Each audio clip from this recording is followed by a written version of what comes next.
Good morning. I'd like to call the Door County Board of Supervisors to order on Tuesday, December 14th at 10 a.m.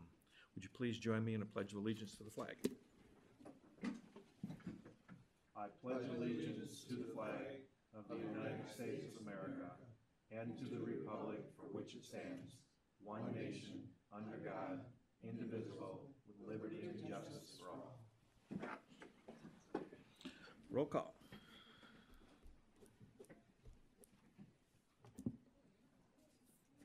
And are you going to switch it?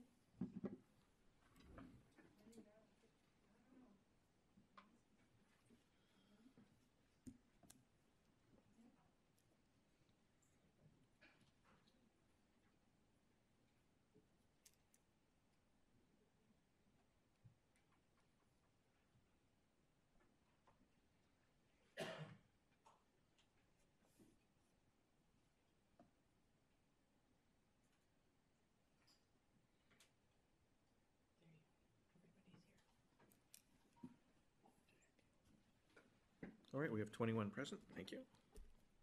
Presentation of the agenda.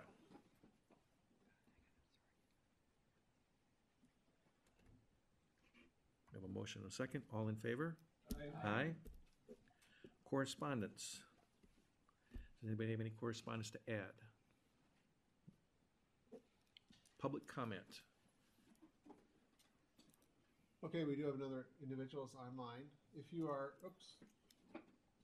we do have individuals that are online. If you'd like to speak, there's two ways of doing it. If you're called in, you can hit *9 and that'll raise the hand and I can give you the floor.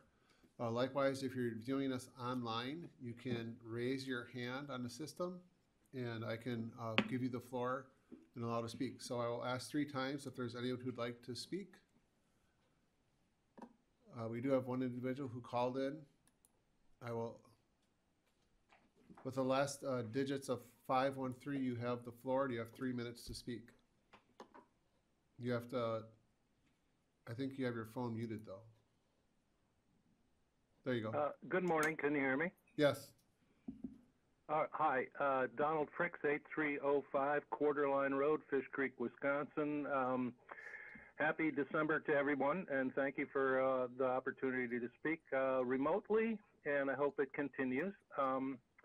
As there, number one of my points, as there appears to be no valid reason preventing an immediate adaptation of county policy to enact YouTube live streaming of public broadcast, a public broadcast of all agendized county meetings. Consequently, immediate recording of the video and immediately available access to the public through YouTube is a policy that I'd like to see enacted. I've got video of a committee meeting where a committee person is making false accusations or spurious accusations about a constituent from back in February of 2020, and I think this kind of poor behavior from supervisors during meetings would be largely eliminated if the live video streaming would be allowed, where people don't have to register with the county website in order to join a meeting and watch it. Anyway, and would professionalize the conduct of the meetings a little bit. Number 2, and my final point for today, while I respect the opinion and analysis of the county administrator that the Mill Pond project is complete, I would, in my opinion, classify that statement as speculative fiction, considering the pending summary legal judgment about to be rendered this coming Thursday, and potential ramifications and costs for the county to clean up the highly contaminated sediment that was deliberately allowed to be hydraulically dredged from the mill, behind the mill pond. So I hope, I hope that you know, the county would be able to actually get together, hold a closed session meeting about what their attorneys are planning to do on Thursday. I know it's a little late in the game now, but I don't think it's ever happened. So I think every county board supervisor is allowed to talk about this legal matter because it's never been brought up or discussed, to my knowledge, in a closed session. And it appears that facilities and parks and land conservation committee chairs are the only ones who have controlled resuming any kind of look at what was happening during the drawdown period, the 2-year drawdown period. And I don't think that the supervisors have been informed of what the attorneys are telling the county they need to do, and have never been allowed any input as to what they would like the county to do regarding the ramifications of the drawdown. So thank you very much, and I wish I could hang around, but I have to go to work, so thank you. Okay. Is there anyone else who would like to speak? Again, if you're online, you can, oh, there is another individual, oh, was already completed. Is there anyone else who would like to speak? Again, if you're on the phone, you can hit *9. Likewise, if you're online, there's a icon at the bottom that says raise hand. You can click that and I can give you the floor to provide comment. For the second time, anyone who would like to provide comment? Okay, we do have another individual. Jackie, I have you unmuted and you have the floor. You have to unmute yourself on your computer. Hi, thank you. Can you hear me? Yes, we can. Okay, hi. Thank you so much. I just want to introduce myself. This is I'm Jacqueline Staley and my husband Thomas Staley. Oh, hello. Thank you. And we're participating today regarding item number 12 on the agenda for our rezoning request for that parcel. And just want to let you know we're here if you have any questions. Appreciate your consideration for that. Okay, thank you. Thank you. Okay, is there anyone else who'd like to speak? For the second time, anyone who wants to speak? And for the final time, anyone else who'd like to speak? Okay, that completes the public comment. Is there any supervisor's response? Okay. Item 8, approval of the minutes of the November 9th, 2021 public hearings for budget and annual meeting. A motion and a second. Is there any comments, questions, corrections, grammatical remarks, other errors? Susan. Under the discussion of Washington Island and the compensation and reimbursement, there's just some wording that looks like it jumped a line. I'm not suggesting how it should, but perhaps Jill could just read through it later. It looks like one line should be higher. Anyway, there's some tangled language in there. It's the second paragraph under that. Compensation and reimbursement. Anything else? If not, by voice vote, we'll look at Susan's remarks. Yes. Correction. Okay. By voice vote, all in favor? Aye. Opposed? Thank you. Number 9, County Administrator. Sure, so why don't we start with our update from our public health officers? Sue, I moved you into the queue. Actually, just give me 1 second to open up your PowerPoint.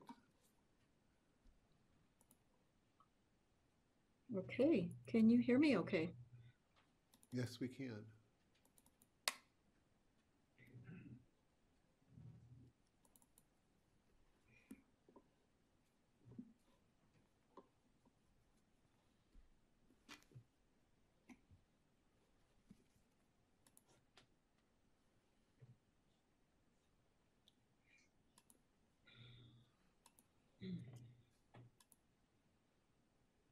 Okay, Sue, I have the presentation shared and you're online. All right. Good morning, everyone. Thanks for this opportunity to provide another update. Next slide, please. So we are one of 52 counties at very high COVID activity level across the state. There are 19 critically high level counties, so they are worse off than we are. Delta variant remains the cause of virtually all the cases across the country. And you've probably heard in the news that the Omicron variant has been detected in the state of Wisconsin. So case counts have sort of plateaued in the last month. And if you look at the bottom right, that funny little bar graph, well, it looks funny. There's a couple days that are absolutely blank, and that is because the Wisconsin Electronic Disease Surveillance System had some technical difficulties for several days, resulting in no reports on some days. It really did not help our workflow. But anyway, we continue to follow up with, of course, all positive cases, as many as we can reach. People don't always answer their phones or want to speak with us. And isolation and quarantine are mitigation measures that continue to be public health priorities. Across the state, hospitals are extremely busy with patients suffering from COVID and other conditions causing hospitalization. In November, we had a total of 16 hospitalizations in Door County residents due to COVID-19.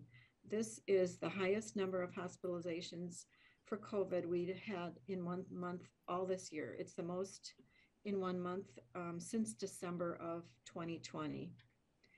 And I certainly do not want to speak for Door County Medical Center, but I am aware that they've been extremely busy with inpatients, and that transfer of patients to other hospitals in the region or anywhere in the state is difficult because many hospitals are near capacity. I did begin to listen this morning. Dr. Hayes did a webcast regarding this with Miles Danhausen from the Pulse. It was very interesting if you care to check that out. The majority of hospitalizations and deaths remain in those that are not vaccinated. And so statewide, there's nearly 5 times as many cases in unvaccinated compared to those fully vaccinated. The rate of hospitalizations is 11 times higher in unvaccinated, and the death rate is 15 times higher compared to those fully vaccinated. So specific to Door County, in the first 11 months of this year, so through November of 2021, there have been 103 hospitalizations attributed to COVID. 86 of those were in unvaccinated folks, and 17 of those were fully vaccinated. And likewise, there have been more deaths attributed in Door County when folks are unvaccinated. So there's been 20 deaths of Door County residents attributed to COVID who were unvaccinated, and less than 5 deaths in fully vaccinated. And those numbers are for since January of this year. Next slide, please. What is happening in our community is similar to what's happening in the state as a whole. And this is an update of a graphic I showed you in October. And I just want you to be aware that children under 18 continue to represent the highest number of new confirmed cases compared to other age groups. So on this graph, this is Wisconsin cases, and you can see about a year ago, the peak there, the dark blue line indicates the under 18 age group, and it was the lowest amount of cases. Now that same age group has the highest burden, you can see in the closer to the end of the graph. Next slide, please. So this is just Door County cases, and it is in the last 30 days. So between November 13th and yesterday, confirmed cases by age group, and 25%, over 25% of our cases are in those under 18. So, well, you know, the good news is children usually have just mild symptoms, but they can spread it to adults who are vulnerable to severe disease. So that's the community viewpoint we are very concerned about. And we continue to see that household spread is pretty much inevitable, and this has been the case ever since the Delta variant has been present. School districts all decide on their own mitigation strategies, including masking and quarantine. I believe that as of January 3rd, all four mainland public school districts will be at optional masking for all grade levels. I'm not currently aware of the Islands plan. Their school is closed right now due to a COVID outbreak. And schools vary on their quarantine policies. And just generally, they've become more liberal in their policies. Next slide, please. Maybe a little good news. It was 1 year ago today that the first COVID vaccines became available in the United States. And statewide, 56% of residents are fully vaccinated. So this graphic is of Door County residents who have been fully vaccinated. And you can see we continue to be ahead of that at over 71% of our total population fully vaccinated. And down below on the left, you can see it divided out by age groups. We are providing the 5 to 11-year-old age group with vaccine. We've been doing that since last month when it became available. And the state data on vaccination for that age group is due to be released this week. So looking forward to that. I can tell you that for our part, we've given over 250 doses to that age group. We continue to be in collaboration and communication with Door County Medical Center and other vaccine partners regarding vaccine rollout. You can refer to our webpage for information about our upcoming vaccine clinics. Right now, our calendar just goes through this month, but by the end of this week, we'll have the vaccine calendar for January up there too on the website. And we continue to offer vaccine in Sister Bay, on the island, and in Sturgeon Bay. So I just have to mention, with the upcoming holidays, encourage you to make choices to help minimize your risk for getting or spreading COVID-19, beginning with please get vaccinated, including your booster dose. This month we had a very successful booster dose clinic, and we'll have another one next month. If you have symptoms of COVID-19 or in close contact with someone with COVID-19, please stay home if you're ill and get tested. I encourage everyone to wear a mask if you are in a public indoor setting. This is recommended whether you're vaccinated or not due to our continued high level of COVID. If you gather to celebrate, try to physically distance as much as possible, and even consider wearing a mask at a private family gathering if you have loved ones who may be at increased risk for COVID illness. And these precautions won't be forever, although it certainly seems like it has been. I wish everyone a safe and healthy holiday season, and I'm happy to answer any questions if you have any.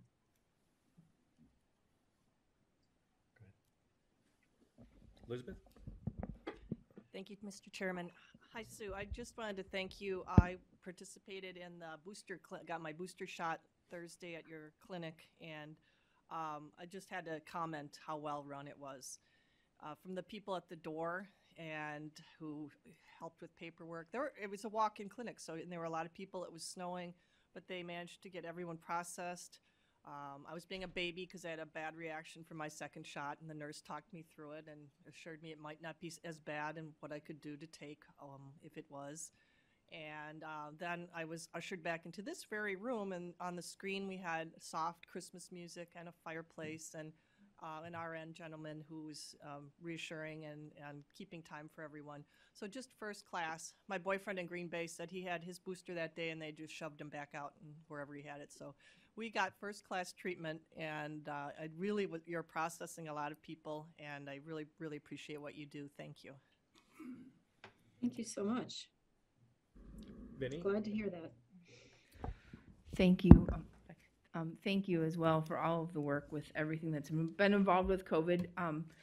Have you seen or found any studies, either, I don't think they're being done necessarily in Door County, but nationally? The question I get a lot is about schools, whether optional masking is something that you see an increased case when that happens. Has there been enough time in schools across the nation to have any studies done on this?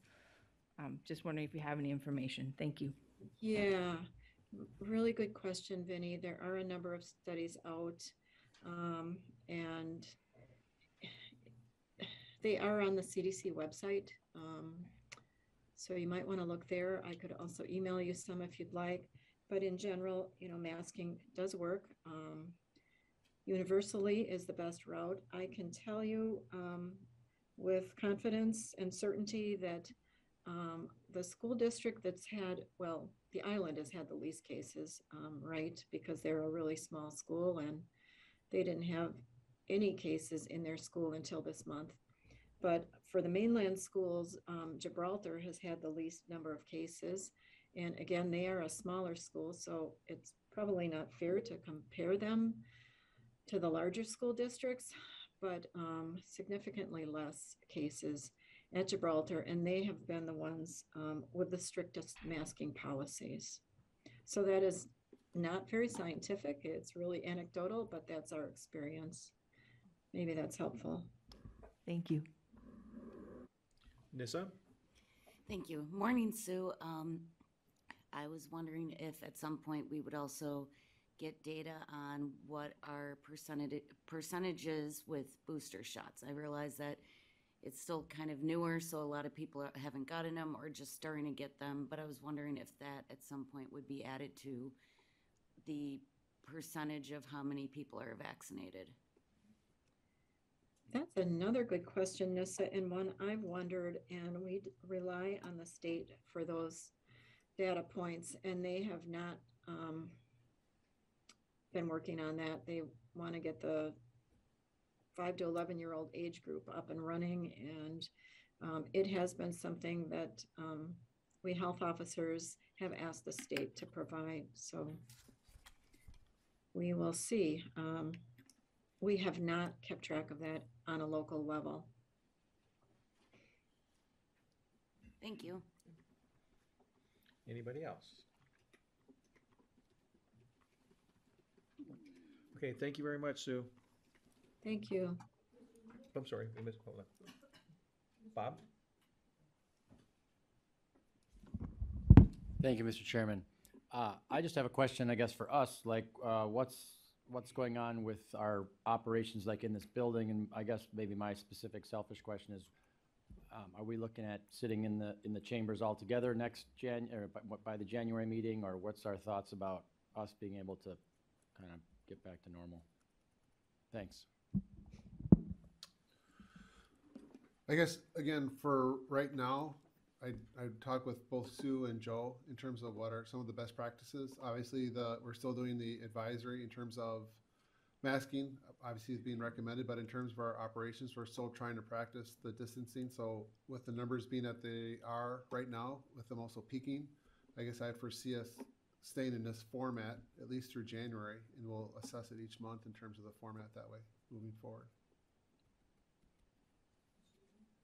Susan? I have to say that I can't press anything on my screen that allows me to get in the queue, so I don't know why. But anyway, if you don't mind, I just want to say this has, been another challenging year for our staff, and I would guess that my fellow supervisors would agree with me that we really appreciate not just what the health department has done, but all of the staff that have, gone well beyond what they normally have to do to get us through all of this. And I really think they've done a wonderful job. So thank you. And I hope you get a little respite, possibly, over the holidays. Okay, anybody else?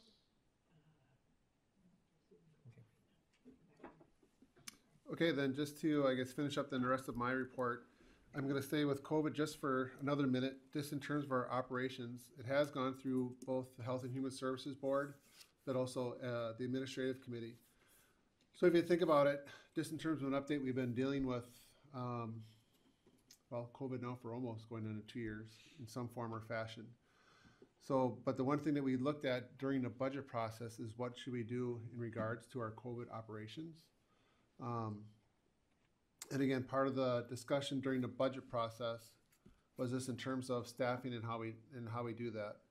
So one of the things that we are working on, and again, it's gone through both Health and Human Services and also the Admin Committee, is we're proposing to use our COVID funding.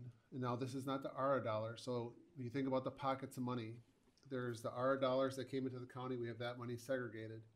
But there is also money that comes in through the state, through Health and Human Services. So we do have money that came in for that, specifically for our response to COVID. What we've done the past year is we staffed up a little bit in terms of immunizations and the clinics in terms of getting some LTE help. But we've really dedicated a significant amount of our own staff time, in other words, within public health, just to address COVID, whether they're helping manage the clinics, doing the calling as far as contact tracing and so forth. So one of the things that we propose at Health and Human Services, this is Joe and working with Sue, is we're looking at bringing on 2 DTE positions. In other words, they're considered temporary but full-time positions into the organization. They'd be funded with those dollars that came in through Health and Human Services. But in essence, what we're doing is we're trying to slowly, I guess, transition to where we have like a, if you can do like an org chart, because I'm more visual. Imagine our org chart where you have Sue as your health officer, and now we have our public health staff, hopefully trying to push them back towards their traditional duties. And then we're gonna have like a COVID wing or staff that are specifically focused on addressing the issues related to COVID. So those 2 positions that we're trying to bring on would actually help manage that at 2 aspects. So we brought that through as approved at both committees. We didn't have a resolution formally done because the DTE is normally part of our, if it's in the budget, we usually authorize that, but I would like to document it in terms of a resolution as a COVID response. So I will be bringing that back in January, but I do want to let you know because we're going to try to get those positions posted and filled in terms of our operations. But there's just a number of things. Obviously right now we're very busy with immunizations and all the contact tracing, so that's creating a significant amount of workload.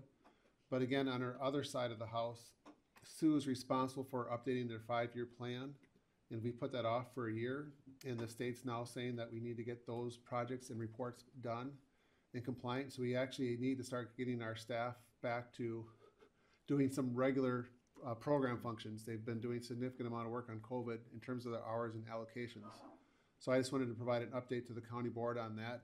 And we'll be bringing that forward as in form of a resolution. So that way it's at least documented in your minds in terms of how we're trying to address that. And that we also are comfortable that, again, these positions are specifically tied to the COVID funding. And if that funding would go away, those positions would also go away. But we'll be bringing that forward next month. But I just want to give you an update in terms of our address, in terms of the COVID. In terms of the other part of my update, again, if you just look at the staff memo, you can start to see it's getting shorter, which is great. We're getting a lot of those projects done or near completion. So that is great news. Obviously, some of those projects will obviously carry on into 2022, and we'll be adding on, I guess, all of the new projects that are coming forward. And again, just the fact that I'm summarizing does not mean I'm doing them. So there's a lot of kudos to all the department heads in terms of their work and accomplishments of what they've done in a lot of these big projects. And again, also to the home committees in terms of their management of them. But again, I thought it's just kind of nice just to kind of see where we are towards the end of the year. You can see a lot of completes on a lot of those projects. So I don't know if there's any other questions on my report. Otherwise, we can kind of move forward.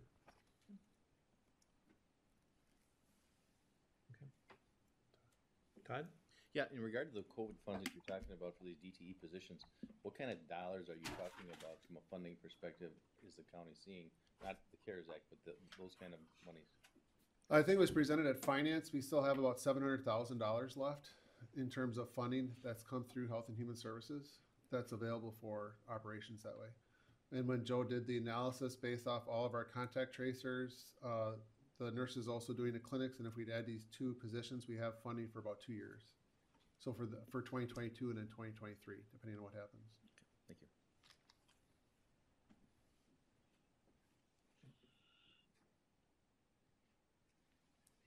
Biz? Yeah, thank you, Mr. Chairman. Ken, where are we with the Cane Island Phase 4 project? The Cane Island Phase 4, the project's actually on the agenda. We'll be discussing that in a minute. Oh, okay, thank you.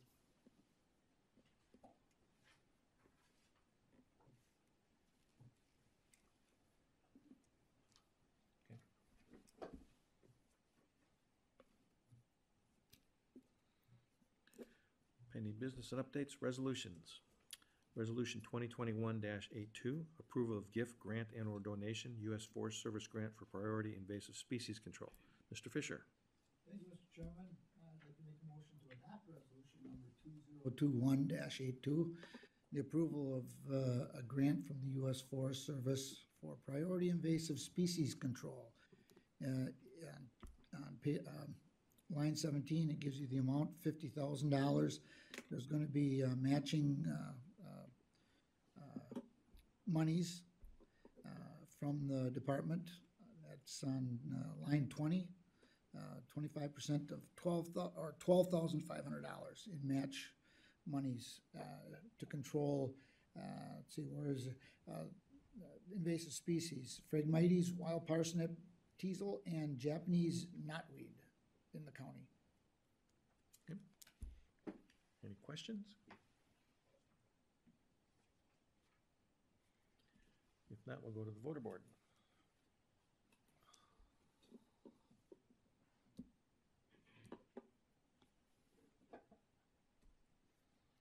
That is passed by a vote of 21-0. Thank you. Resolution 2021-83, purchase of rubber-tired loader, conveyor, and screening plant for the Highway and Airport Department. Roy. Thank you, Mr. Chairman. Yes, this is equipment for the asphalt operation, and it's been very profitable for our county, and it's equipment for it to replace parts and also include a loader for that operation. And I want to point out that the Highway Department is purchasing a demo unit at about 1/3 the price of a new unit. So we're coming into under the $500,000 that we have set aside for that money. Any questions? All right, we will go to the voter board.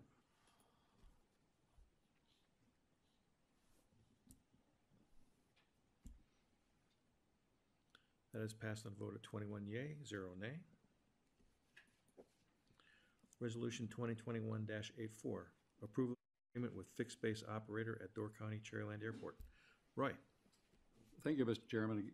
Yes, this is to approve the lease that the fixed base operator has at our airport. This fixed base operator has been operating for a number of years, and they, as discussed on page 13, it's including all the operations that they do. The county does make a profit of selling the fuel for the operation of the airplanes, and this would be approving the lease for a 15-year lease. Any questions? Todd. What was the duration of the lease that's in place now? It was a 10-year lease. This operator has operations at a number of small airports throughout the state. So they're a well-reputable operation. Alexis? Thank you, Mr. Chair. I'm trying to scroll back up, but I believe this is the agreement that was dated November 10th, 2021. And I just wanted to clarify the date that we're actually entering the agreement. Is that the date that the Highway Committee passed it, not County Board? If the agreement's approved, that the approval will date back to November 10th, 2021. Is that because of when the original agreement was? Are you backdating, or I just don't understand the timing, I guess? Yeah, the county board has the ability to go back to November 10th, 2021 and approve this agreement starting on that date. The term of the 15 years will technically start on January 1, 2022. Understood. Thank you, Grant. Anybody else? We will go to the voter board.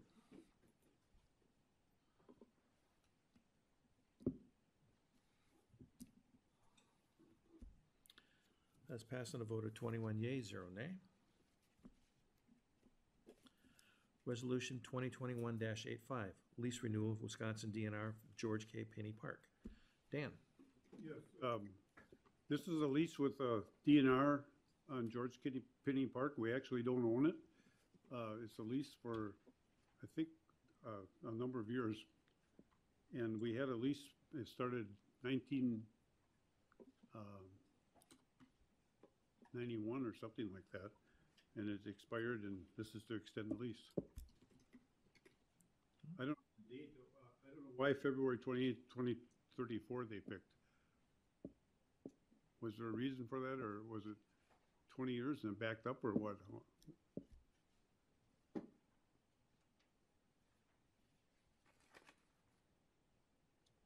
Yeah, I think that's just the term that was discussed between the state and the county. And as I mentioned, when this first came up, this was sort of an oops by the state and the county. We allowed the existing lease to expire, but continued it on a year-to-year basis by acquiescence. And what we're doing through this resolution and agreements is trying to correct that, bridge the gap between when the original lease expired and today's date, and enter into another lease long-term, as has been profitable for both, profitable and not in dollars and cents standpoint, but in the public interest standpoint, for both the state and the county.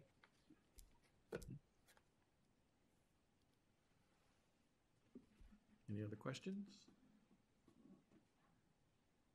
Dave Engelbert. Yeah, just a comment, I guess. Mr. Austin always talks about how long he was here, but I guess I'll just reference page 35. And if you look at the members of the board at that time when the first agreement with the DNR, there's one Engelbert that was sitting here then. And I guess I'm always been proud of the George Pinney Park, that it's a real asset to the county, and I'm glad we did it. Definitely. Thank you.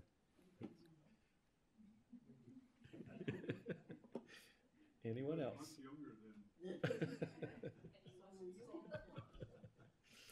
Okay, we'll go to the voter board.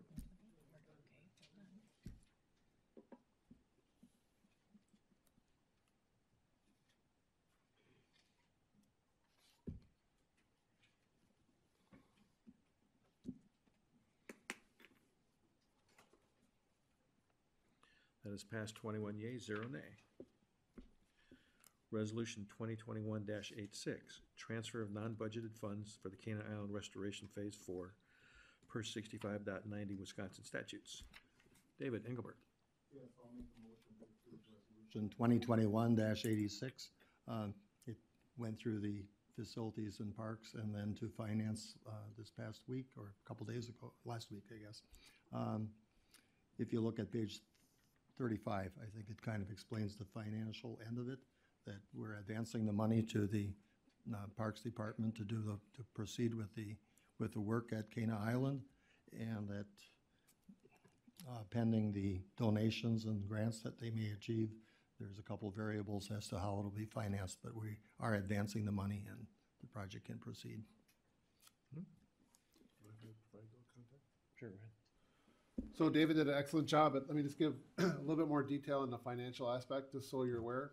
So again, if you go to page 35 again of the packet, you can actually see 2 columns that Wayne put together for the committees for their review. I guess what I would consider the columns in terms of the numbers, you'll see, I guess, what I consider the second and the third.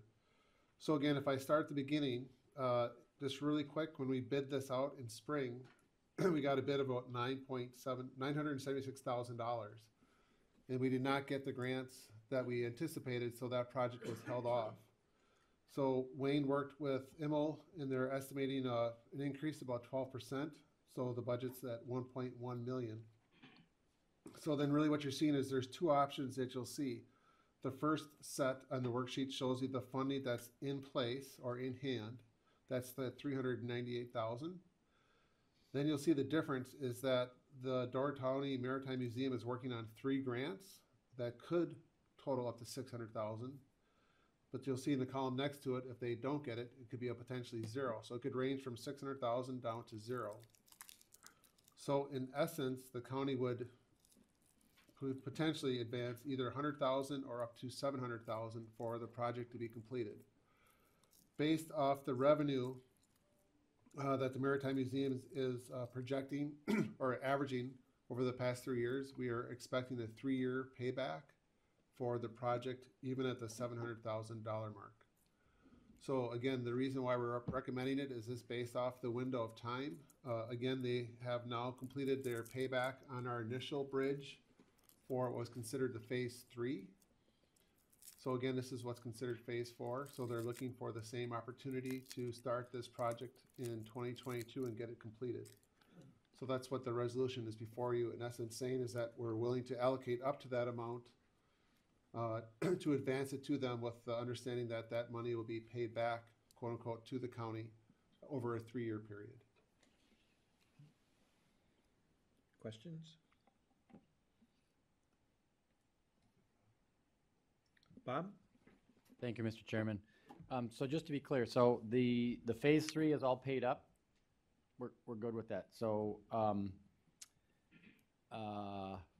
is there maybe this was discussed in committee, I mean, is there, is it just sort of the desire to keep going, or I guess is there any harm in waiting? I mean, if you know, if it takes us to wait for the Maritime Museum to get the money, then we don't have to loan them that money, or, you know, I'm just kind of curious about, you know, what, if there was discussion on that, if any of the committee members could talk on that, or Ken, if you could just speak to that. I mean, I do wonder, it's hard to know, I mean, jumping 12% in a year is definitely not, you know, not the greatest, you know, amount, you know, certainly not in our favor, and I wonder if, you know, what if we waited another 6 months or a year? Is that a good idea, or, I mean, I can't imagine it would jump up as high. Is it possible that maybe waiting, the prices would come back down a little bit? I mean, I don't know, I'm just curious if these things were discussed at committee, or if anybody can shed a little light on that. Thank you.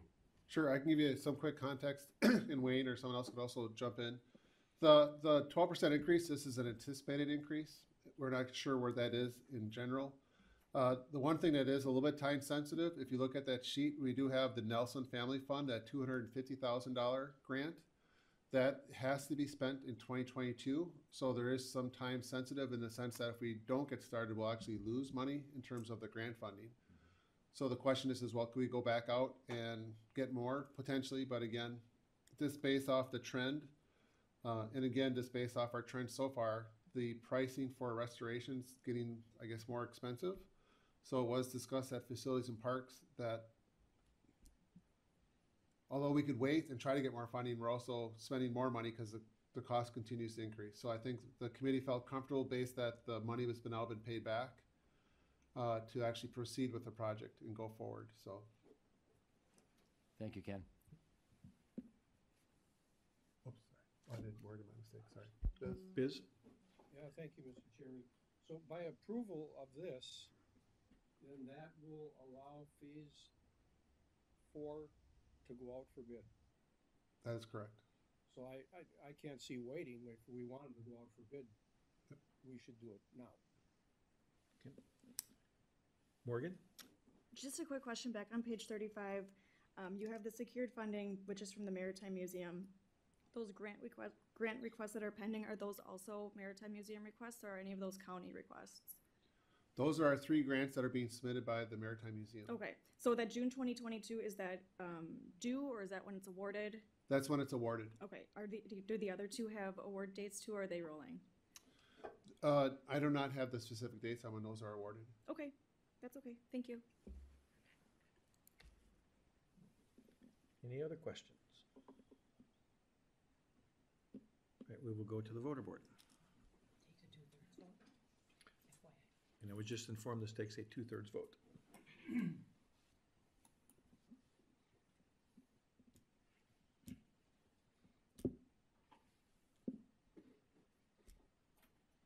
That's passing a vote of 21 yea, 0 nay. Resolution 2021-87, acceptance of the SBU WPPI 2022 study grant for facilities review and energy assessment. Dan? Yes, I make the motion to approve. This is a grant that we will get for $7,000, and we're going to match it to do a energy assessment of some of our facilities. If you want to go deeper, you got to ask Wayne what the facilities he's going to assess and all that. So, all right. Any questions? All right, we will go to the voter board.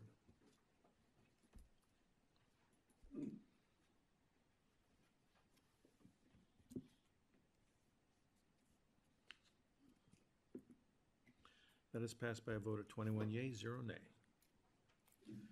Resolution 2021-88, approval of donation to Door County for walking path at John Miles County Park. Dan? Yes, there's a map on your agenda that shows that someone is donating the money to have a walking trail in the fairgrounds, basically. And it's completely a donation, free of county money, and this is to accept it. There's a map that shows where it's going to be.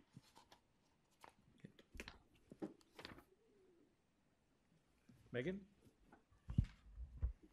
Thank you very much. I was really excited to see this. I think it's a great idea and it'll be an awesome addition to that park, just to get more use in there. I am curious though, from a maintenance standpoint, what are we looking at adding for keeping that going after its completion? How many hours per year, or re-gravel or anything like that, just so we have all the information?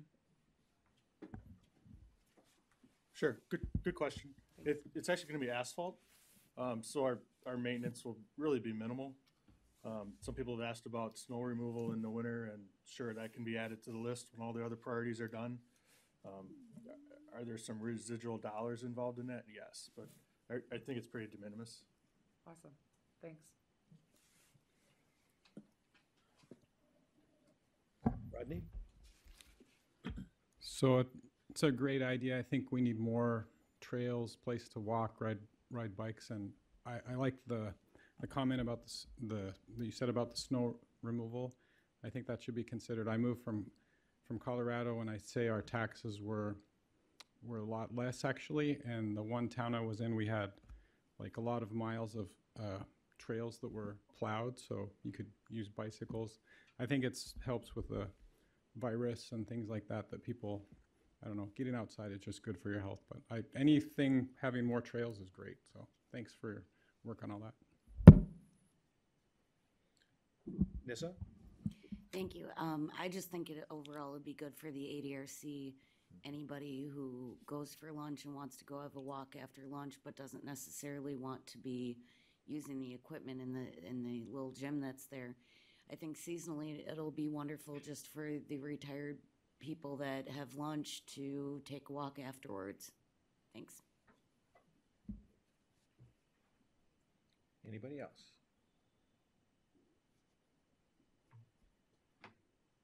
Morgan? I just have a quick question. Where did this idea come from? Did she approach you out of the blue, or was this an ongoing relationship with the donor?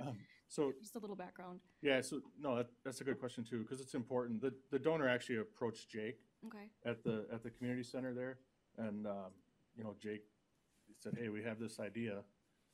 Can we get some really quick figures together so we'd know how much she needs to donate?" Sure. And then we're trying to work with, and I say it's Jake working with her and her timeline and her tax perspective and making the donation this year and next year. So I just got some really quick quotes from a couple different bidders, and it is a project we'll have to put out to full bid, but I'm pretty comfortable with the quotes that they gave us, that they'd still be pretty much the same. And we had a couple different concepts. I want to say this is about a quarter mile, and then the other one was quite a bit longer, but that just drove cost higher to I think 60 or 65,000, and it's not something she was comfortable with. Sure. And it really took it all the way down to the other end of the parking lot, and I think this is probably a better, close, intimate use to the community center and the gardens and the natural vegetation we have there. So she was comfortable with it, Jake was, and we really had to then get it in front of you in order to proceed fairly quickly. That's great. Thank you. Anybody else? Yes? Yeah, thank you, Mr. Chairman. So this is strictly a walking path. There are no ATVs, no snowmobiles? Oh, no, yeah.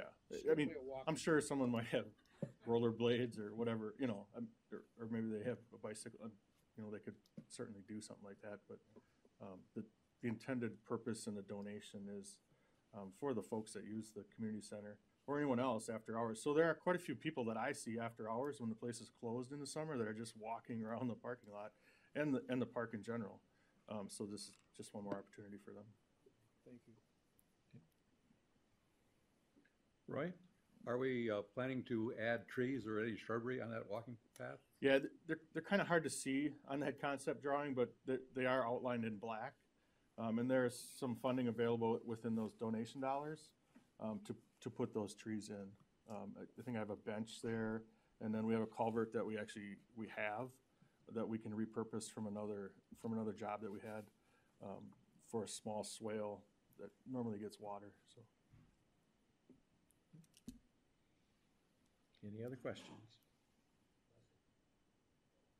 All right, we will go to the voter board.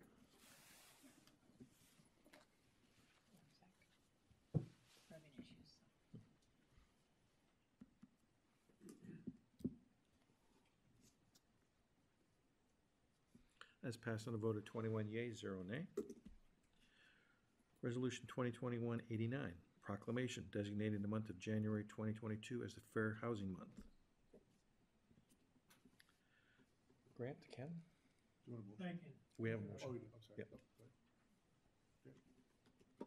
Yeah, this is related to the West Side School Housing Project and our administration of the Community Development Block Grant dollars, which you may recall are about $1.5 million.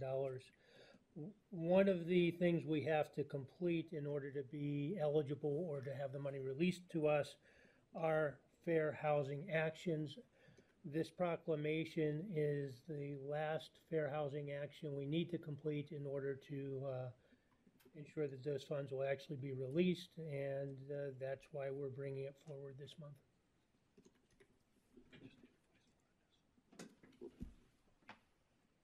Bob? Thank you, Mr. Chairman. Are there any other action items that we as a county will have undertaken or will undertake in regards to, I guess, promoting fair housing? Thank you. Yeah, Mariah is probably not here, but and maybe Ken can comment on it, but we are in process of revising our zoning ordinance to address affordable housing and fair housing. I don't think those amendments will be ready to forward to the county board until sometime the first quarter of next year.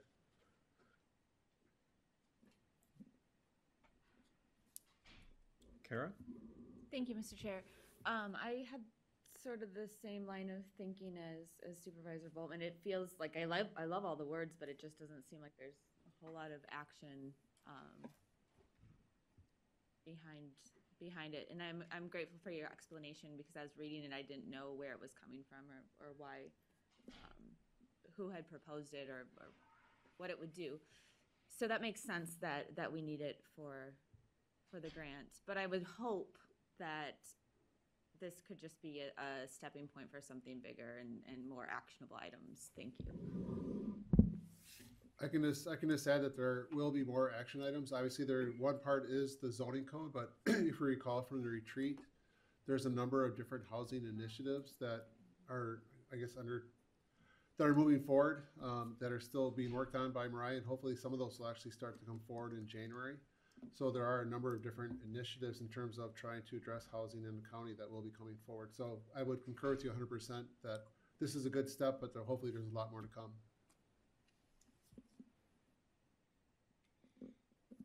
Any other questions? All right, by voice vote. All in favor? Aye. Opposed?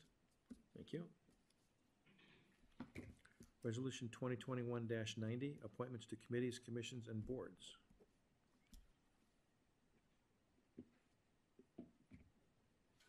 Ken? Sure. So this is just a quick update. You'll notice that some of them we did a shorter term just to get them in sync with our appointments in April. So again, we have a new individual for the Housing Authority with their bio included. We have 2 library board members, which are existing members that are just being extended right now to April. And then in April, we'll do the appointment for the end of 2025. Then we have the Nicolay Federated Library and also our Veterans Commission.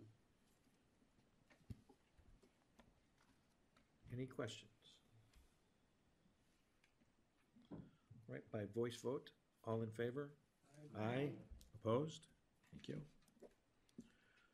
Resolution 2021-91, petition the Secretary of Transportation for Airport Improvement Aid by Door County Board of Supervisors, Door County, Wisconsin. Roy? Yes, thank you, Mr. Chair. This is a resolution so that we can start the process to petition the Secretary of Transportation for improvements at the Cherryland Airport. This is a multi-year project. This is like probably going to be for 5 or 6 years. And it lists all the things that we would want to do, but this is a start of petitioning so that we can get the grants and to get the work done. Okay. Any questions? Okay. By voice vote, all in favor? Aye. Opposed? Thank you. Resolution 2021-92, approval of the 2022 to 2024 collective bargaining agreement with the Door County Emergency Services, Local 4982. Todd? Thank you, Mr. Chair. I'd like to make a motion to approve Resolution 2021-92, the collective bargaining agreement with the emergency services. Just a few highlights. Certainly, it's been endorsed by Aaron and his group, the management group of that oversees that group. It's a 3-year agreement. Year number 2, 2.25. Year number 3, 2.5, and 2.5 for year number 2, and year number 3, 2.5. There's some vacation language, some instructors pays. There's some added task force topics, and some advanced EMT language was cleaned up. In your packet, there's a lot of information. Grant is probably going to provide you more details on it, but we recommend this passing. I think Todd did a good job. I don't know, I need to provide too many more details. The document, this particular collective bargaining agreement, the strikes and additions are shown. I don't know if anybody has any questions, but to give you a little bit of background, this is the product of collective bargaining that began in the middle of July 2021. We had 2 or 3 collective bargaining sessions after the initial exchange. What you may or may not recall, in the last 3-year agreement, we addressed many of the language issues that have been languishing for years. So this time around, we focused primarily on some cleanup and the dollars and cents. Very briefly, if there's not any questions. There is a question. Okay. Nissa? Just a quick one. Page 73, line 32, it says December 1st, 2021 through November 30th, 2021. Those dates sound a little not correct. That was the only thing I noticed. And I would have pointed out at the meeting, except I was in Florida. No, that's a good question, but actually the way that it works with the employee's ability to earn a reduction in the premium is it relates back to the last year. So that's the last remnants of the Go 365 program, that for the 2022, a reduction in the employee's required 15% premium will relate back to that employee's participation in calendar year 2021 in the Go 365 Wellness and Reward Program. So I get that, but it says from December 1st, 2021 through November 30th. Oh, you're correct. It should be 2020. Okay, that makes much more sense. It was just, you can't go backwards in time unless something's changed. Sorry about that, I missed that. Yeah, no problem. I saw that, I was like, wait. Bonus points for catching. Any other questions before I prattle on? Todd has another question. Note that this has been ratified by the rank and file pending approval at the county board level. Mm-hmm. In terms of the body of the collective bargaining agreement, we did go through and made an effort to eliminate and will prospectively avoid the use of gender-specific pronouns and nouns that might appear to assume that a person is of a particular gender. Also, there were some minor changes on page 66 of the packet, page 5 of the collective bargaining agreement. Article 7C, limitations of accumulation will no longer apply to employees hired on or after January 1, 2019 during years 1 through 6 of their employment, what we did in the 2019 through 2021 collective bargaining agreement is put some limits on accumulation. What we found is those limits on accumulation disproportionately impacted newly hired employees or employees during their first 6 years of employment. So in talking with Aaron and talking with the bargaining unit, we decided to make those limits not applicable to those employees. You have to keep in mind, in a bargaining unit situation, those employees have the lowest amount of seniority, are accumulating vacation and other paid time off at the lowest rates, and their opportunities to take their vacation is relatively limited. So that's why we made that change. On page 72 to 73 of the packet, page 11 to 12 of the collective bargaining agreement, Article 19, insurance, the language has been revised to recognize changes in county's wellness and rewards program. Again, that's a shift away from the Go 365 program. Pages 76 to 77 of the packet, pages 15 and 16 of the agreement. Article 28, wages, the language added, as Todd indicated, a number of things, but we had spelled out some concerns regarding the field training officer and instructor. And then on page 77 of the packet, page 11 of the collective bargaining agreement, the management and union task force, we added some subjects that we intend to discuss during the term of this collective bargaining agreement. And I think what's of significance is we've committed, both ourselves and the bargaining unit, to actually sit down and meet as a task force and try to address those concerns. In terms of the dollars, we're looking at a 2.25% increase effective January 1, 2022, a 2.5% increase January 1, 2023, and a 2.5% increase starting January 1, 2024. We've added, as was previously mentioned, advanced EMT and EMT, and we did that to provide the department some flexibility. We would like to be able to hire all paramedics, but the market is such right now that there aren't that many paramedics being produced when you compare that to the likely vacancies. So it gives the department some flexibility. Finally, we maintained a memorandum of, or shouldn't say memorandum, letter of agreement that deals with overtime that has been in effect for a couple of collective bargaining agreements. That's the sum and substance of it. As Todd indicated, the bargaining unit did ratify, and if the county board is inclined to ratify the agreements, we'll get those executed, and the agreement will be in place for 3 years. Any questions? Dave? Yes, just, I guess it was pretty well said about the schedule of compensation schedule, but the advanced EMT and EMT are the new positions. There are a result of our budget process approving the new positions. And so the emergency services will be hiring 6 more people in that area. And this is the payment for them. I guess I'd like to thank our staff. I sat in on most of or I think all of the negotiation sessions, and the county staff did a great job. But I'd like to also thank Aaron and the negotiation team from the EMTs. They were really good to work with. Thank you. Anyone else?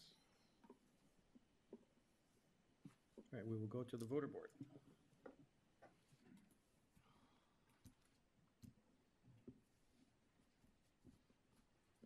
That's passed on a vote of 21 yeas, 0 nay.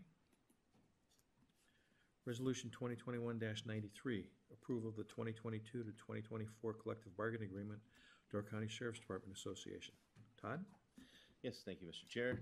Again, I'd like to make a motion to approve Resolution 2021-93 with the Door County Sheriff's Association.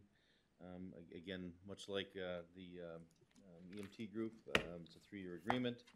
Grant will go through a lot of the details. Unlike the other agreement, there's a summary page that talks about the changes, because there was a number of changes that were made as the agreement was being made that were too much to put it in red, I guess. But anyway, the summary pretty much tells you folks what it was that was changed.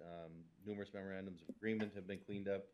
cleaned up acting supervisor pay, added security sergeant, cleaned up vacation, external hiring provisions were cared for, incorporated the second canine handler, which will be coming on board, and again, the summary pretty much spells that out, and I'm certain that Grant will go into more detail on this negotiations.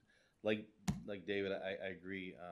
In both cases, it was a very good committee to be a part of, and I was very impressed with the professional interaction by both sides through the entire negotiating process. The talking points for this collective bargaining agreement are on page 83 and 84 of the packet. I guess I'd like to start that the reason we don't have a version of this collective bargaining agreement that shows strikes and new language is I made the decision that we could get by with talking points, and with the benefit of 2020 hindsight, even though there was a lot of changes in the language, I probably should have put together a version, but once you start going down that road, and we had an initial exchange of proposals on July 12, 2021, and then 3 separate collective bargaining sessions, one in August, one in October, and one in November, and myriad conversations with the attorney representing the bargaining unit to get to the point where it just doesn't make sense to do that anymore. So what I'll do is breeze through the talking points if you want me to, but start off, does anybody have any questions?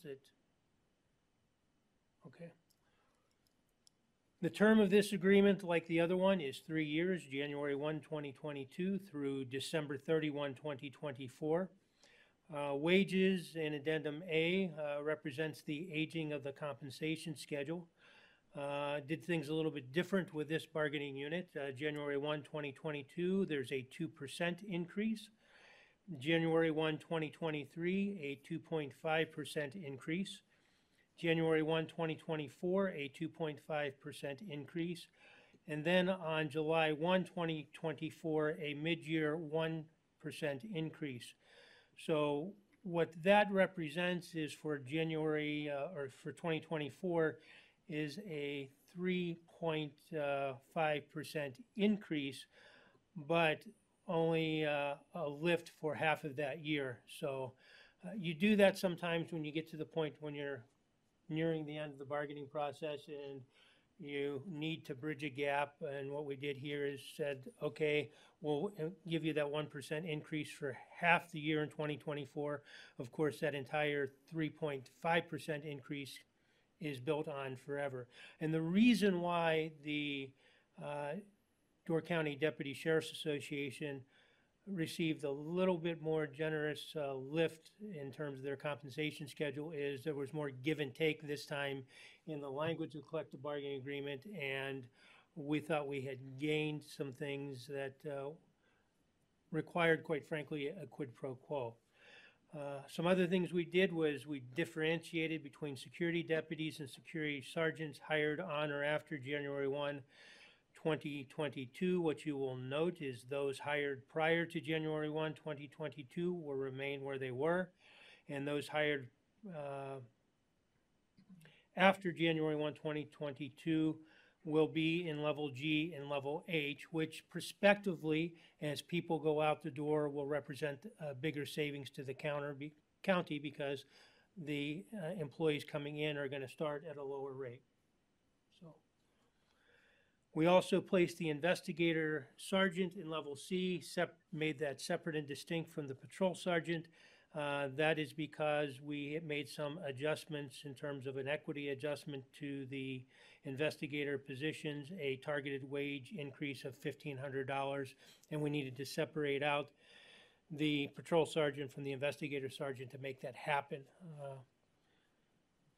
Likewise, in this collective bargaining agreement, turning to the language, we eliminated, and again, will prospectively try to avoid use of gender-specific pronouns and nouns that might appear to assume that a person is of a particular gender.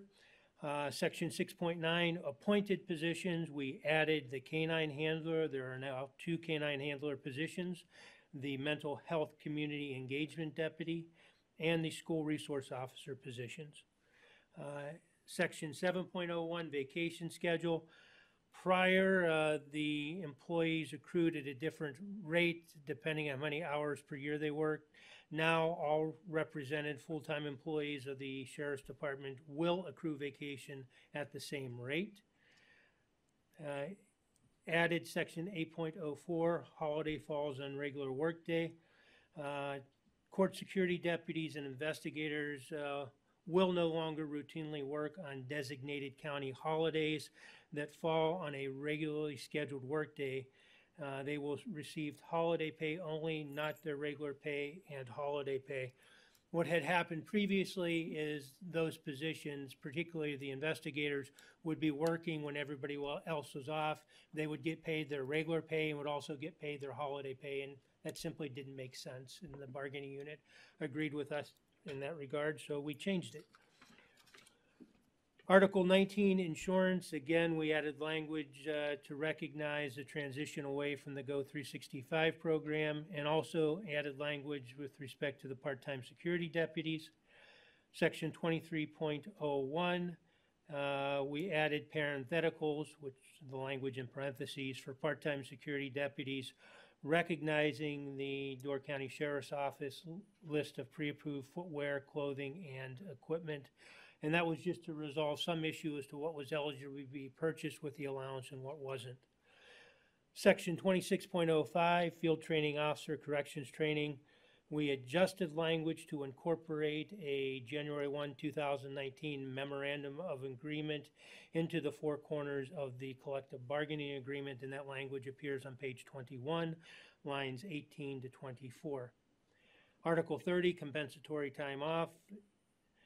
We added a provision that employees may not request compensatory time off until and unless the employee actually has compensatory time off available.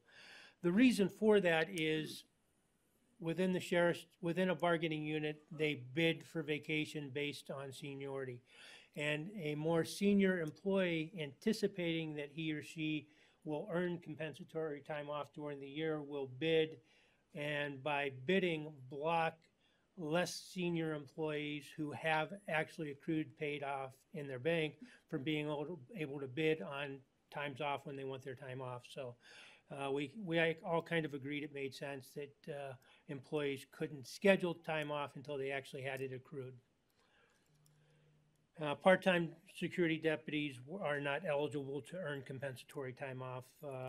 They're part-time. They should not get into a situation where they have overtime. If they do, it actually makes more sense to pay them the overtime payment than allow them to use compensatory time, because any time they would use compensatory time off, it's going to create overtime for somebody else. So we added Article 34, which speaks to the memorandum of agreements, merely to identify the MOAs in existence as of the effective date of the collective bargaining agreement. What you will note with this collective bargaining agreement is we have a lot more, just in terms of pure numbers, of memorandums of agreement hanging out there that we hope to, during the course of the existing collective bargaining agreement, get incorporated into the collective bargaining agreement. These are vestiges of the way we used to do things. We would have letters of agreement, memorandums of agreement, bar agreements that one side or the other were concerned about making its way into the collective bargaining agreement, because once it's in the collective bargaining agreement, it has to be bargained out. If it's outside of the collective bargaining agreement, it has to be renewed to continue. But the ones that we have here that are listed in Article 34 have been around long enough that I think we're comfortable actually incorporating those into the collective bargaining agreement. And it's just a matter of myself and the bargaining unit's attorney finding the time to sit down and do that drafting. The only memorandum of agreement that is new is Addendum B. And what it does is two things. It recognizes external hires private service recognition. What that will do in terms of recruitment, we're having difficulty across the board, but with the Sheriff's Office, difficulty in recruiting, and to make ourselves more attractive to people that are working, existing law enforcement officers, we want to be able to recognize their years of service and some of their seniority and their experience when we're bringing them in the door. So, for instance, if somebody is coming from Brown County and they're earning 5 weeks of vacation, we can slot that person at a level within our accrual that would allow them to accrue at least that much vacation. Prior to this, somebody coming in from the outside most likely would be slotted at the entry level, and that's not attractive to somebody making a move. So we're trying to make ourselves more attractive to potential employees. And we also, because prior to this proposed collective bargaining agreement, probationary employees could not use their vacation and sick leave until they got through their probationary period.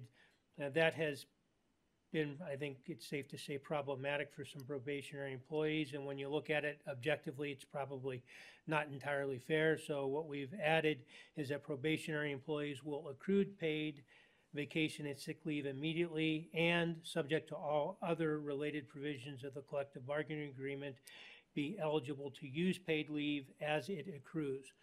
Now, that's not going to open Pandora's box because, again, probationary employees are on the bottom of the seniority list, accrue at the lowest rates, and they're not going to be able to use their time off when they want to in any event because of those reasons. But it's better than saying they can't use it at all. Finally, addendum C, D, E, and F are just existing memorandums of agreement that we are continuing. Each has been supplemented to recognize some changes that occurred since the last, primarily with the canine handler position, recognizing that there are now 2. And second, we have grouped the canine handler positions and the mental health community engagement deputy for purposes of taking paid time off. Prior, the canine handler would be able to take time off whenever they weren't limited by being in a group and having a limit on the number of individuals within that group. But within this group of 3, only 1 can be off at any one time. So that's maybe a longer-winded version than you wanted of the summary of the changes. If anybody has any questions, I'll try to answer them. But Vinnie? Thank you very much. I just had one on page 123, the second paragraph, the second line. It says that the position of the mental health community engagement officer is attached, but I didn't see an attachment that describes what that position is, where the canine handler and the school officer have those really well detailed, which is just nice. But if it's not something needed, that's fine. I'm just curious. It was just an omission in putting together the package. There certainly is a mental health community engagement deputy position description, but we missed it. Thank And you. we can make that available to anybody if they wanted. Nancy? Hi, I might have missed it, but when we first did the school resource officers, the school was that's all, folks, subsidizing that, but is that still happening? It is. Insofar as, yeah, insofar as I Just know. wondering. Bob? Thank you, Mr. Chairman. Just a question, Grant, on page 120 of the packet under grandfathering. The first bullet there says a security deputy may not post for a vacant road deputy position, and a road deputy may not post for a vacant security deputy position. And there's some more language there and on down the page. I'm just curious, I mean, it's my understanding that we're trying to make it, I guess, easy for deputies to switch like that. So is it just about the training? Because then it goes on to then talk about, I guess they can post or they can apply externally and that kind of thing. So I don't know if you can just talk a little bit about what's our, I guess, our goals with hopefully keeping it flexible for officers to go from the jail to the road or vice versa. Thank you. Yeah. Those of us who've been around long enough will remember that we've had combined lists and separate lists, and we're now in the kind of paradigm of having a separate list. The sheriff is probably eminently more competent to comment on this than I, but my understanding is that part of it has to do with the educational requirements now with the state. There is a track for security deputies and a track for road deputies. And it seems, at least at the moment, that never will the two run together. Again, that has changed over the years. And I think we're in that trying to encourage people to pick security deputies as a career and get away from some of the issues we've had in the past with people coming into the jail, and Biz may remember this, and bouncing right back out to the road when a position in the road becomes available, so that we're not using, so that people just aren't using the security deputy position as a way to get into the department with the idea they're going to skip out to the road. Because we do invest time, and we do invest money in training people to be security deputies, and we do invest time and money in people that are road deputies. That's kind of the 30,000-foot view. Is the present idea is we want somebody coming in who's going to apply for security deputy position to be a security deputy, and the same thing with a road deputy. And we're not entirely for closing it. If they have the requirements, they can apply from the outside with everybody else. We also don't want to get stuck with, I don't mean stuck, we don't want to have somebody that's working as security deputy working on trying to get training for a road deputy necessarily either. So hopefully that explains it. I will acknowledge it changes from time to time, but this is the paradigm we're in at the present time. Kara? Thank you, Mr. Chair. I know it's standard, but I would feel remiss and regret not pointing out and making aware the indemnification Article 10, in which the accountability of any harm comes back to the county and reduces accountability in law enforcement employees. I know it's very standard again, but I just would feel bad voting yes for this and not drawing attention to it. Thank you. Biz? Thank you, Mr. Chairman. You're right, Grant. This goes back many, many years ago, because when I transferred from security deputy in the jail to the road, the first thing that had to happen is they sent me down to Fox Valley Tech to go through the training, which also included the firearm training and other training, which is different than working in the jail. So this goes back a long time ago, when it happened to me, and then I went through training down there, went through the firearm training and the other training, so it could be a road deputy. Any other questions? All right, we will go to the voter board.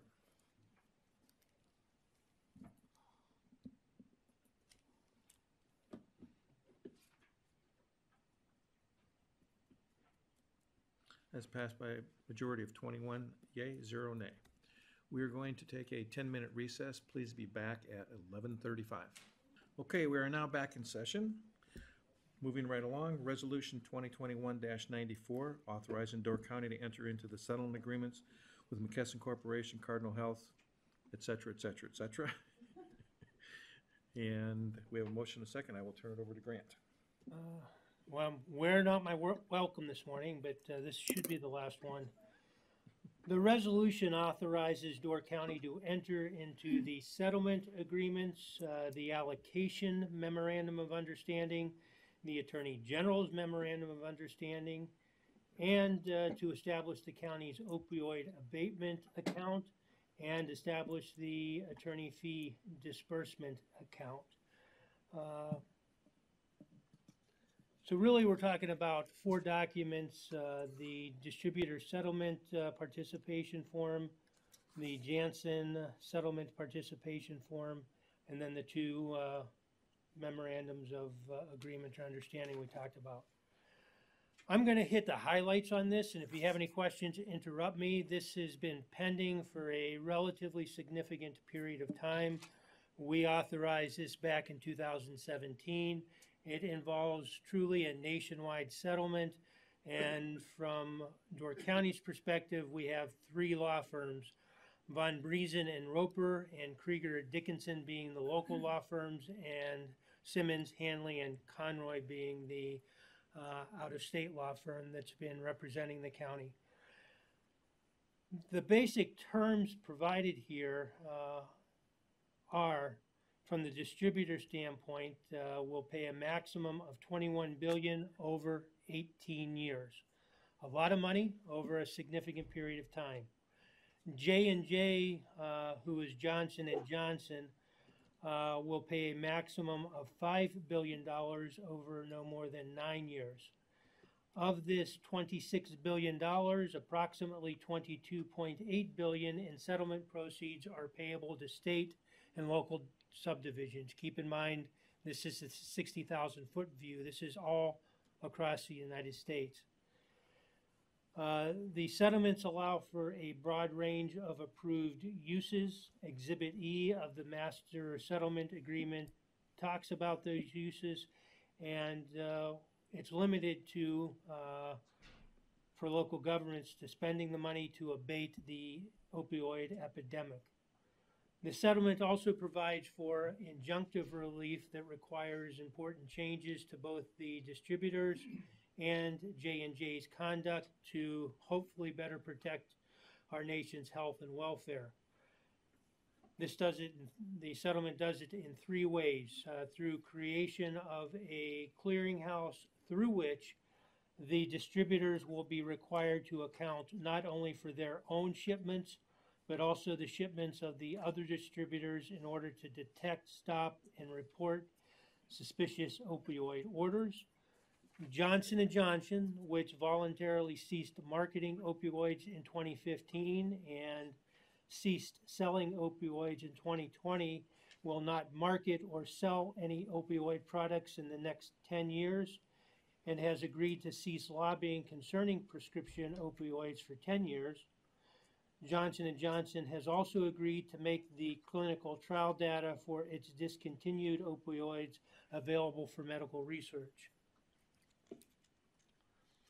Now, how will the settlement be approved? It's important to note that this is not a class action opt-out settlement. Counties need to sign a participation agreement, and here there are 2, one for the distributors and one for the manufacturer, J&J, and also the settlements require that a critical mass of both state and local governments opt in not later than January 2nd, 2022.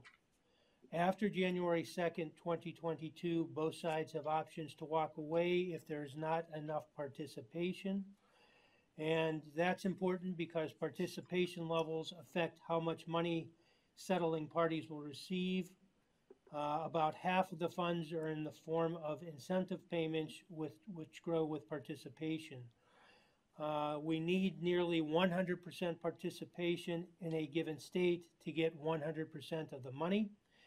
So participation is critical to maximize the dollars that come into Wisconsin and into Door County.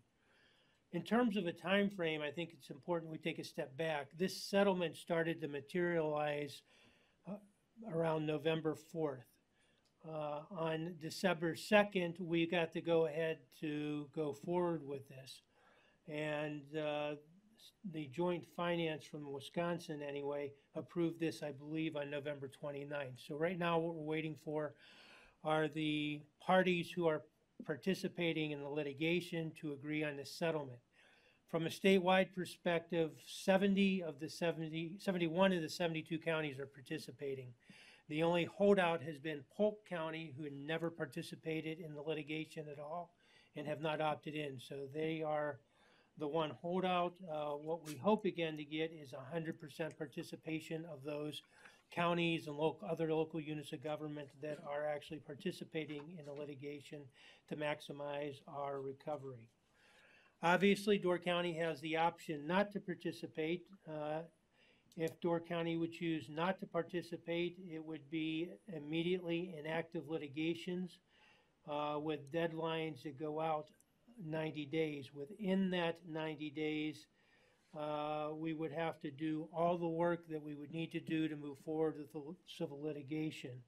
Obviously, what the court is trying to do here is to incentivize total participation because the court believes, as do the attorneys that are representing the plaintiffs, that this is a beneficial settlement.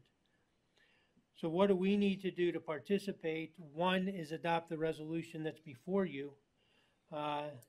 Two, present the settlements and the accompanied MOUs to the plaintiff's attorneys after they're executed. What we're doing by this resolution is designating the county administrator as the county's, as the authorized county position to execute these agreements and move forward. What's important to note is there may be some minor changes in the settlement as we move forward, which both the county administrator and myself will be empowered to agree to. If there are any substantive changes, obviously we would bring those back to the county board. We don't anticipate that because, again, this is a national settlement.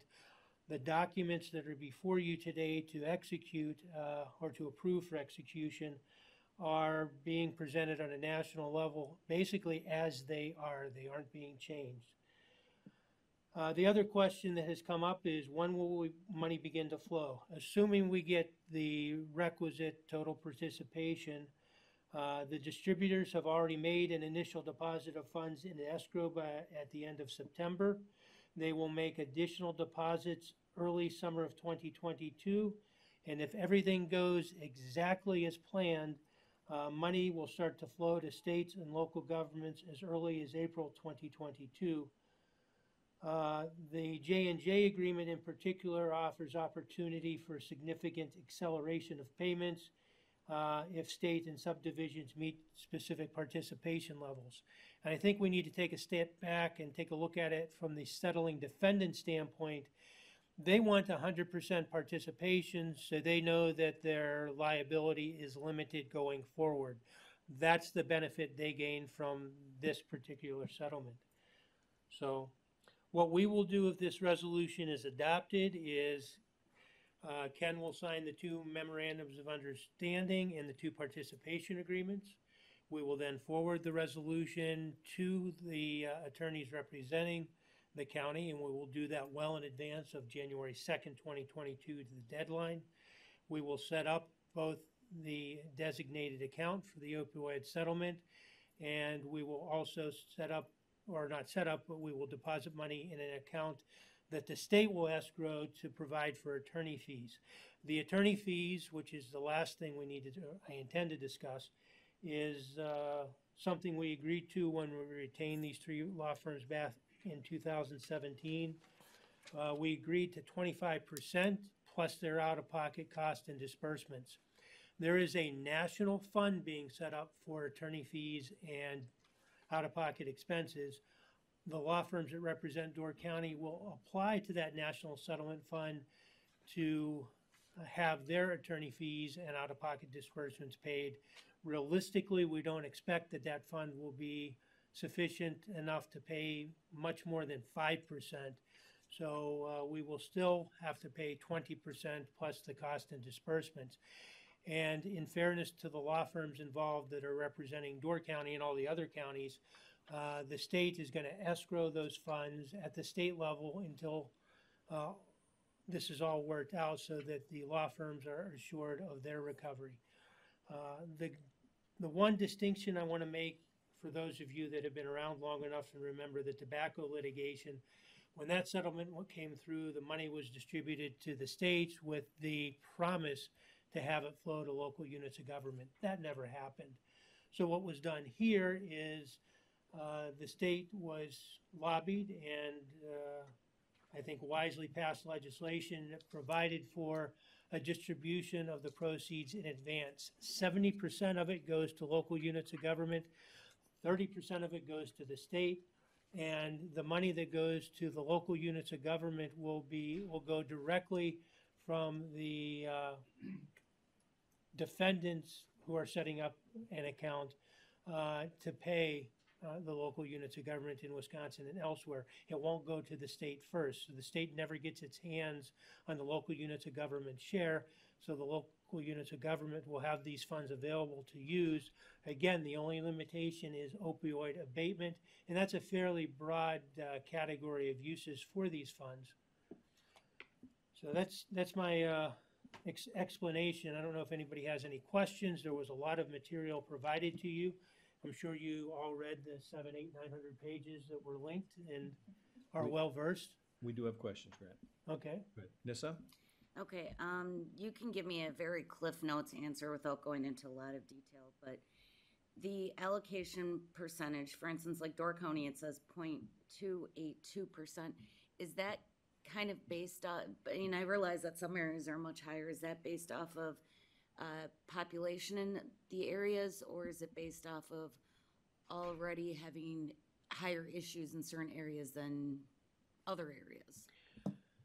It's based on a formula that only an actuary would understand. But one of the big factors, if you remember back to 2017, we had to provide information to our attorneys about our local expenditures. So to answer your questions, I think the biggest single factor is expenditures related to the opioid crisis in the county leading up to the filing of the lawsuit, just pure dollars and cents. So thankfully, Door County has been less impacted than other counties, and that's reflective, and that is reflected by the roughly 0.3% that we get in terms of the settlement. But that's how they came up with the numbers. The biggest driver was the impact within the county of the opioid crisis. And you'll note that Marinette, which is well understood to be a gateway between Point South and Michigan, is getting a rather significant percentage in spite of the fact that it has a relatively low population. Okay, thank you. Vinnie? Thank you. This is kind of new, so I don't know if there's been time, but does Health and Human Services feel like this addresses the need, and how much has it changed since 2017? That's the first part of the question. And then looking at, I didn't see an Exhibit E, but maybe I missed a link that would go to, but could you just briefly give us what is considered opioid abatement, just in general? Thank you. If not now, that's fine, but No, I'm not find it. That was Exhibit E was one of the was an exhibit to one of the linked documents, and I couldn't even start going through the list. There's a fairly broad list of things that fall into the category of opioid abatement. I know our Department of Health and Human Services is aware of that. And to answer the first part of your questions, I've discussed this with Joe, and I think it's safe to say he's looking at this as sort of found money. We are addressing the issues as we go along anyway on the county tax levy or other dollars that flow through. So I think from his perspective, and I can't speak with him, certainly from my perspective, if the county actually gets the amount of money that it is projected to get, even if that's over a couple decade period, that'll go a long way towards helping us address those issues. But I can't speak to whether the problem has gotten worse since 2017. Thank you. Bob? Thank you, Mr. Chairman. Grant, I'm just wondering if you know, looking at this list on, it's pages 167, 168, 169, I think here. It lists all the counties, and then it lists some cities, but like, for example, Green Bay is not on there. Obviously there's a lot of cities. So is there a chance that more cities will join into this, and then our number that we're looking at will actually go down? Or I guess maybe, I don't know, my question might just be, why aren't there more cities on this list? Or what makes, what puts a city on this list versus cities that aren't on the list? Thank you. Back in 2017, the local units of government that aren't on this list opted not to join the litigation. And while this is harsh, I think it was necessary because when it became evident near the end of this summer that there was going to be a settlement, we had some local units of government that did not initially want to opt in, all of a sudden wanted to opt in.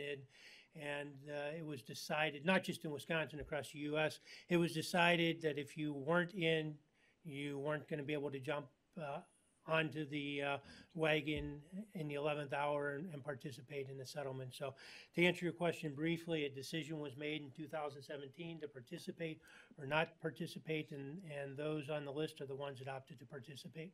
Great, thank you. Any other questions? None. Okay, great. Thank you, Brad. We will go to the voter board.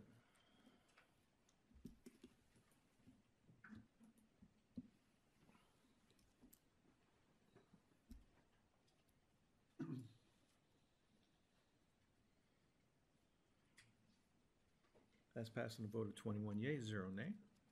Thank you. Resolution 2021-95, amend Resolution 2019-71, alternative work schedules to extend the sunset dates through 12/31/2022. Ken? Sure, this is more of a procedural thing, but again, if you recall, we had set up alternative work schedules as a response to our COVID operations. Again, it was projected to expire at the end of the year. Obviously, based off our numbers and trends, we want to be able to have that as a tool that we're able to use, and just because of that, we had to come forward for the extension. It's pretty simple. Any questions? By voice vote, all in favor? Aye. Opposed? Carried. Ordinances, we have a report, denial report for Staley. Dave, Enigal? Mr. Chairman, I'll make a motion to accept the report, and if there are any questions, the director is here. Alexis? Thank you. I appreciate Mariah was able to be here. I do have a couple of questions regarding the report, and I did review the RPC agenda packet, so I have that background, and I'm still asking these questions. So was the RPC, from my understanding in the packet, there was a wetland delineation that was done by county staff at some point in the past when the parcel was sold. Is that a certified delineator report, or is that just for county purposes? That would have just been county staff, not a certified delineator. I don't know if the DNR had the certified delineation program at that point, but it was county staff that went out in 2011 when the lot was being split and marked the boundaries. Okay, thank you. That were in place at that time. Okay. I guess before I go in, is there any background that, do you have something that you want to say that would anticipate some questions, or do you want me to just ask my questions? Doesn't matter. I mean, I can give a little background. Otherwise, if you want to just ask your questions. Okay. I get a little, I'm sorry if I'm asking duplicative questions because I don't really understand the hearing process and all of that. So I don't know when to participate on these things necessarily sometimes. So maybe I should give a little. That's why. That's why I don't want to like ask things that you're gonna get annoyed with me. So I'm not gonna get annoyed. No, I'll give a little background and I'll try to be quick. So in the 1990s, the county established processes for wetland map amendments, because what was happening before that was, maps were just getting amended based on whether the resource planning committee liked the project or the proposal or whatever it was. So what we did in the 90s was we outlined a process where you needed to have concurrence from the DNR and the Army Corps of Engineers before we would change a wetland map. And that was done primarily to fix our maps to reflect what was actually going on the ground. And if somebody wanted to rezone actual wetland, then that process usually led them to decide most of the time to not even pursue it. And then sometime in the past 10 years or so, maybe even more, 12 or 15 years, we shifted that somewhat. So now the zoning administrators are allowed when they're in the field to make the call about whether it's wetland or not. And then that way they can issue the permit or not based on what's in the field, rather than forcing somebody to go through the process to fix the map. So the only time that we're faced with the situation that we're in now is when somebody wants to fill actual wetland and convert actual wetland to a different zoning district. So yeah, for this particular property, this lot was created in 2011 by a certified survey map. County staff did go out and mark at that point what they thought the wetland boundaries were in 2011 when the lot was being created. And at that point, there would have been access off of South Lake Michigan Drive into the buildable area of this parcel. But now that wetland has significantly expanded in the past 10 years, and so it's cut off the access that the lot would have from South Lake Michigan Drive. Yeah. So that, okay. thank you for that. So that kind of gets to my question of like, wetlands, when you have a certified delineator, are not necessarily created or, they don't grow necessarily based on the water that's present, right? Like, we know that. So I guess I'm just curious, on you said that in 12 to 15 years ago, zoning administrators could make the call. I'm not trying to be critical, I just want to clarify. Does that kind of go back to they're making the call rather than RPC? Or like how do we still go through the process? So if someone applies for a permit now on a property that has a wetland, we go out and look at where the project is staked, and then we make a determination as to whether or not we think it meets the wetland setback or not. If they don't agree with the staff assessment, then they can go get a certified delineation if they want, and then we use the certified delineation because that's the process the DNR has lined up. So in this particular case, no one's arguing about where the boundaries are. The certified delineator and staff and resource planning committee think that the wetland that exists right now is the way that it's mapped. But it's different than it was 10 years ago when there was actual access to the buildable part of the parcel. Now there's no longer access to the back part. Okay. My other question.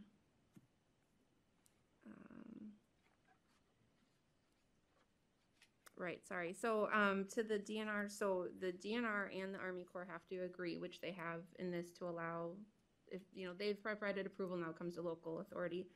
I have two questions on that. Was there an update to the Exhibit B in the RPC packet that said the DNR, so the letter was basically from DNR saying that we certify that your report is done, but we still haven't determined that it's correct. That's how I interpret it. Is that accurate? You might know more about the packet than I do at this point. Sorry. So I think the Army Corps of Engineers and the DNR in this particular case have both already given whatever authorization would be necessary in order for the area of wetland to be filled for a driveway. But the county, in the county zoning ordinance, has a list of criteria that need to be met in order to rezone actual wetland. And that was the focus of the discussion at the resource planning committee level. And it's a little weird because, yes, the DNR is signing off that they think this is okay, but the DNR, a different branch of the DNR, is who gives us the rules that we have to have in our zoning ordinance about when a wetland can be rezoned. Yeah, and so there comes my second question. Thank you so much for signing me up for that. So a few years ago, I don't know the timeline, there was a change in what we can do at a local level. Like, we can't say no because we don't like it, right? There has to be criteria. I forget the law, I forget the time. Do you know what I'm talking about though? Is it Act 183 grant? It's like the zoning. Yeah, I know. The previous administration, and what that did was that related to when the DNR is allowed to issue permits for fill, like I was talking about, but it didn't do anything to change the zoning regulations. So the zoning regulations that we have in the wetland section of our ordinance are exactly the same in the shoreland and in the comprehensive ordinance, and this is, well, I guess it's technically in both, but yeah, so they mimic each other, but when they passed that law, those regulations didn't change. Okay, are given to us. So there's no issue with us going against what DNR and feds say, I guess, is. To my knowledge, I think I'd defer that to Grant, but whether or not we're gonna somehow get in trouble by not approving this, since the DNR and the Army Corps of Engineers have given permission for the fill permits to go into place. No, they're two separate decisions, and we apply unique criteria. Our criteria, yeah. Okay. Yeah, it'd be nice if all this stuff matched. Again, previous administration. Okay, so my only last comment, thank you for the questions. These are always difficult cases. I see them a lot. And usually I'm in the court where can't do much about it. It usually comes down to a civil issue. It sounds like there's a lot of history with these parcels. So I appreciate why it came in. I think there's other avenues for this homeowner or this landowner to go, but it's just difficult to look at this area in other situations like this when we seem to be applying rules differently, when people don't understand that that's how things evolve and change. So thank you. Anybody else? None. Okay. Thanks, Brian. Okay, We have a motion and a second. Since it's a report, it's going to be by voice vote since it's not an ordinance. So all in favor of the denial signify by saying aye. Aye. Opposed? Carried. Thank you. Special reports, none. New business. Do you want to speak briefly about the mitigation plan? Sure. So Dan is online. We're going to do a very short, just quick explanation. So Dan, I moved you in. Hey, Ken, you hear me? You have the floor. Yes. Good afternoon, everyone. Yeah, as Ken mentioned, Dan Kane, Emergency Management. Very short wrap up here. Just an FYI for you guys. We're talking about the Door County Hazard Mitigation Plan. This is an update to the 2016 version. This was a grant that I applied for that you accepted about 1 year ago for this project to be funded. Land Use Services has taken on the project. And essentially, this is a grant that runs every 5 years. Every 5 years, we're required to have this plan in order to be eligible for FEMA mitigation dollars. All of the cities and villages have signed up for participation within the confines of the project, which allow them to also fall under the plan and be eligible for mitigation grant funding. Towns are covered under the county already. We did hold public listening sessions to take input from stakeholders in the community and provided that as appropriate in the plan. At a 30,000 foot level, the plan really addresses two major things. What are the risk factors for Door County, and what are the mitigation strategies that we can do to prevent those things? So, and there's a lot more to it than that, but that is the 30,000 foot level of what the plan is trying to get at. We focused on natural hazards this time around, not so much non-natural. And so that way we could kind of hone in on, I guess, take the elephant in smaller chunks, if you will. The amount awarded for the grant was $21,087 with a 25% cost match, which was done through, again, in kind through the Land Use Services time towards the project. Estimated spent to date about $24,397. So just want to, I guess, I know Mariah's there and Becky, I think, is online. Their work on this cannot go unnoticed. I want to thank them for all the work they did on this. And today, again, is just an FYI to inform you that the work has been completed and offer a chance for any last minute comments anybody would have before we send this off to FEMA and the state for their final approvals. Once we do have those approvals at those levels, we can bring this back to the county board with an official resolution of adoption of this plan for the next 5 years. And we're just now, I guess, following precedent what we did in 2016 by bringing it in front of you today before we send it off. So, all right, thank you, Dan. Any questions? No questions. Thank you, Dan. Thank you, everyone. Thank you, Dan. Appreciate it. Any oral committee reports? Review, sorry. Roy? Thank you, Mr. Chair. Just to report on the Highway Committee, we've had 4 snow plowing events since December 1st, and they've been 3 of them been on weekends. The Highway Department is at full staff right now. They've just hired some new hirees, and so some of them have to be patient with the snowplow operations. Just for a side note, we've hired the first female highway worker, a very competent person. So we're now integrated at the Highway Department. Great, thank you. And I can add that I probably jinxed us because at the last highway meeting before we had the full snowstorms, I said we're way ahead of schedule on budget. And of course, Thad said, "Ken, you just jinxed us," and now we've had full storm. So I apologize for that in advance. So. Review any committee minutes. Review claims, vouchers, and bills. Announcements. The next regular county board meeting is scheduled for January 25th at 10 a.m. in 2022, so next year. Did you want to? Yeah, so Nancy and I, Nancy and I are usually in charge of the holiday party.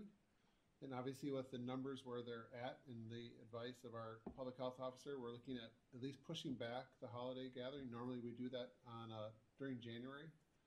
But until we have a better idea where the numbers are at, we're going to postpone that at this point in time, and we'll look at a later date. So just an FYI that it's on our radar, but we're pushing it off right now. Okay.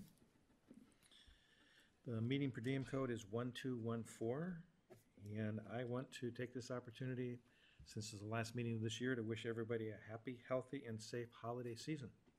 And thanks for everything you've done this year. It's been another crazy year that we managed to make it through, and looking forward to working together in 2022. With that, a motion to adjourn would be in order. No further business to be transacted. I'd like to make a motion, we adjourn. And we have a second. All in favor? Aye. Thank you, everyone.